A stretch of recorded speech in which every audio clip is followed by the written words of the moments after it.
नमस्कार साथियों, जैसा कि आपको पता है निपुण भारत मिशन का 13वां सप्ताह शुरू हो गया है। उसका PDF आ गया है। इससे पहले 12वां सप्ताह जो था वो 17 से 22 अक्टूबर था। उसके बाद बीच में 2 सप्ताह इसकी PDF नहीं आई थी। आज अब ये दोबारा से इसका कार्य आया है, तो हम आपके साथ शेयर करेंगे। इसके साथ साथ 45 दिन रीडिंग कैंपेन जो चल रहा है उसका दूसरा सप्ताह।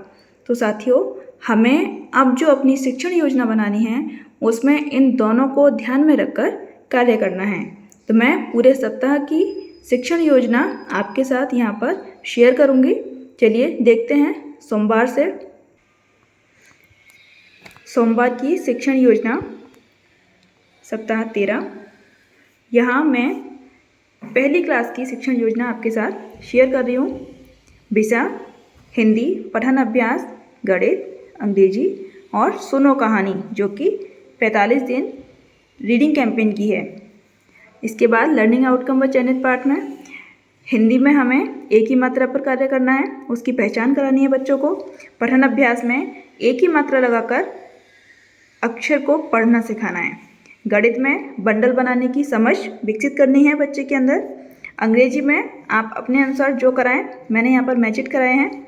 और सुनो कहानी रीडिंग कैंपेन में अनोखा घोंसला, तो बहुत ही प्यारी कहानी है, बहुत ही मोटिवेशनल कहानी है, बच्चों के साथ आप पढ़ें। इसके बाद में बच्चों को एक ही मात्रा का परिचय कराया जाएगा, जिसमें अक्षर के साथ जोड़कर कार्य किया जाएगा। का और एक ही मात्रा बराबर के, रा और एक ही मात्रा बराबर रे, जिससे कि बच्चे जल्दी समझ पाएंगे। बंडल बनाने की जो गतिविधि हम कराएंगे वो माचिस की तीली से बंडल बनाकर बच्चों को समझाने का प्रयास करेंगे, जिसमें उन्हें ज़्यादा तीलियां देकर और कम संख्या के बंडल बनाकर फिर उनसे दोनों तरीके का कार्य, मतलब कितने का बंडल बना, उसमें कितने हैं और कितने ओपन यानी बाहर बच गए हैं, उस तरीके से हमें बच्चों के साथ कार्य करना है। उसके बाद कहानी अनोखा घोंसला, जो कि हमें बच्चों को सुनानी है। आगे चलेंगे हम मंगलवार पर। मंगलवार की जो हमारी शिक्षण योजना है, हिंदी में गाजर और गाय, ये हमें पाठ पढ़ाना है। चित्र चार्ट यातायात पर बच्चों के साथ चर्चा करनी है। पठन अभ्यास में ग्रिड से शब्द खोजकर बच्चों से लिखवाने हैं और पढ़वाना भी है। गणित में 1 से 20 तक की संख्याओं की इकाई दहाई में समझ बच्चों के बीच विकसित करनी है। पुस्तकालय कहानी पढ़ानी है। आप कोई और भी कहानी यहाँ पर पढ़ा सकते हैं जो आपके बच्चों को पसंद होगी। 45 दिन रीडिंग कैंपेन में पढ़ो कहानी क्या अकेला हूँ, तो ये कहानी हमें लिंक के माध्यम से खोलनी है और बच्चों को पढ़वानी है। इसकी विस्तार से चर्चा आप बहुत अच्छे से कर पाएंगे, मैं आपको दिखा देती हूँ।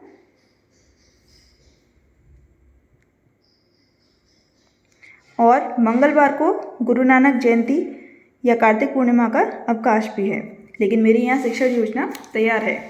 आगे चलेंगे बुधवार पर। बुधवार की शिक्षण योजना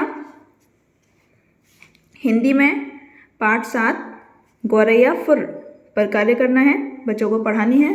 पठन अभ्यास में वर्ण पर एक ही मात्रा लगाकर बच्चों से पढ़वाना है, जहाँ वो अटके वहाँ हमें उनकी मदद करनी है। गणित में इकाई दहाई की समझ विकसित करनी है। अभी हम एक अलग गतिविधि के माध्यम से बच्चों को यहाँ पर सिखाने का प्रयास करेंगे। अंग्रेजी में आप अपने अनुसार जो भी कराएं, मैंने यहाँ वर्ड मीनिंग कराया है बच्चों को, वर्ड मीनिंग के अनुसार वहाँ एक्टिविटी कराएंगे हम। सुनो कहानी में चलता पहाड़ कहानी, जो बच्चों को हमें सुनानी है। यूट्यूब के माध्यम से आप बहुत अच्छे से बच्चों को सुना सकते हैं। इसका विस्तारित रूप मैं आपके साथ यहाँ शेयर करूँगी। गौरैया की कहानी हमें पढ़कर सुनानी है। बच्चों से सरल प्रश्नों के उत्तर भी लिए जाएंगे।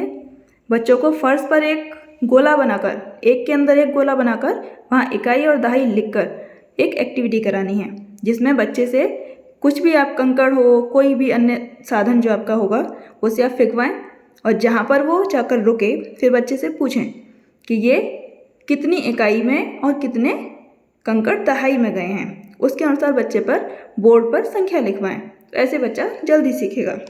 चलिए आगे चलते हैं। गुरुवार की शिक्षण योजना हमारी हिंदी में पाठ 20 कलरव का कराना है, चंदा मामा, जो बच्चों को बहुत अच्छे से एक्टिविटी आती है इसकी पहले से। कर पाते हैं। पठन अभ्यास में आ से शुरू होने वाले शब्दों की सूची बनानी है। इसे आप बच्चों से गोला लगवाकर या अन्य किसी भी माध्यम से बच्चों को सिखा सकते हैं। गणित में अभ्यास गतिविधि करानी है जो अब तक हमने कराया है, बंडल बनवाना, इकाई दहाई, उन सब का हमें अभ्यास कराना है। पुस्तकालय कहानी तालाब के मज़े, आप कोई भी कहानी करा सकते हैं। और 45 दिन रीडिंग कैंपेन में पढ़ो कहानी रोटी गई रोटी आई, तो ये लिंक के माध्यम से हमें खोलनी है और बच्चों को पढ़ानी है। विस्तारित रूप आपके साथ मैं यहाँ शेयर करूँगी कि कैसे कैसे हम करा सकते हैं। आप इसके अलावा भी अन्य साधन यूज कर सकते हैं। आगे देखेंगे शुक्रवार की शिक्षण योजना। हिंदी में अब तक सिखाए गए वर्णों या अक्षरों में एक ही मात्रा की पहचान कराना। जो हमने अब तक सिखाए हैं उनमें हम अलग अलग बोर्ड पर लिख सकते हैं एक ही मात्रा के वर्ड और उन पर बच्चों से गोले लगवाकर पहचान करा सकते हैं कि बच्चों ने अभी तक कितना सीखा। पठन में चित्रों का उनके नाम के साथ मिलान, ये अच्छा आइडिया है बच्चों को पहचान कराने का। गणित में हमें समेकन विधि करानी है, इसे अभी हम देखेंगे कैसे करानी है। गणित में अंग्रेजी में ABC की एक्टिविटी कराएंगे। और 45 दिन रीडिंग कैंपेन में सुनो कहानी बहादुर मिमी। विस्तारित रूप मैं एक बार आपको दिखाऊंगी यहाँ पर। बाकी सब वैसा ही, बस जो समेकन विधि है उसमें सिक्के और नोट के माध्यम से हम इकाई और दहाई की समझ बच्चों के अंदर विकसित करेंगे और सिक्के और नोट हम मैथ किट का प्रयोग करेंगे यहाँ पर, उसके माध्यम से हम सिखाएंगे। नेक्स्ट और सैटरडे का हम देखते हैं। शनिवार की जो हमारी पठन योजना होगी, पाठ योजना होगी, वो ये है। हिंदी में पाठ 15 कोयल का घोंसला। पठन अभ्यास में मैंने सीख लिया, जो पूरे सप्ताह हमने जिस पर कार्य किया है उसे हम बच्चों के साथ यहाँ पर करेंगे ताकि हमें पता चले कि हमारे बच्चों ने उसमें से कितना सीख लिया है। गणित में रेमेडियल गतिविधि करानी है। जिन बच्चों को अभी तक समझ में नहीं आया है उन बच्चों को अलग निकालकर उन्हें फिर से समझाना। पुस्तकालय शनिवार को किताबें उलटने पलटने का मौका उन्हें दिया जाएगा ताकि बच्चे चित्र देखकर कहानी का अंदाज़ा लगा सकें। और 45 दिन रीडिंग कैंपेन में पढ़ो कहानी नन्हे मददगार, इसका विस्तारित रूप आप देखें। इस प्रकार आप लिखें और अच्छी से अच्छी एक्टिविटी बच्चों के साथ करें। बच्चे एक्टिविटी के माध्यम से बहुत अच्छा सीखते हैं। तो दोस्तों ये है सप्ताह 13 की शिक्षण योजना और साथ ही 45 दिन रीडिंग कैंपेन की सप्ताह योजना। आज के लिए इतना ही। अगले सप्ताह की कार्य योजना फिर हम शेयर करेंगे जल्दी ही। अब तक के लिए धन्यवाद।